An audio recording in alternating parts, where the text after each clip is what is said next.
son peygamber olarak görevlendirilen, mesajı evrensel olan ve kendisine inen vahyin kıyamete dek baki kalacağı Habibullah Hazreti Muhammed sallallahu aleyhi ve sellemin kutlu doğumunun 1442 seneyi devriyesinde buluşmak için Peygamber Sevdaları platformuna üye Yusufiler olarak 2 ay yakındır başlattığımız hazırlık çalışmaları son bölümüne varmış bulunmaktayız.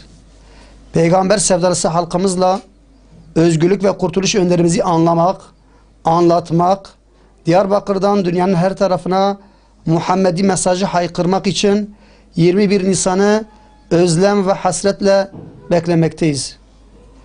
Bizleri yıllardır bu güzel etkinliklerle daha fazla coşturan, bilinçlendiren, Peygamber'e olan sevgimizin içini doldurtan Peygamber Sevdaları platformuna minnettarlığımızı bildirip tüm hayırlı hizmetlerimizde yanlarında olduğumuzu, üzerimize düşeni layıkıyla ifade edeceğimizi buradan bildiririz.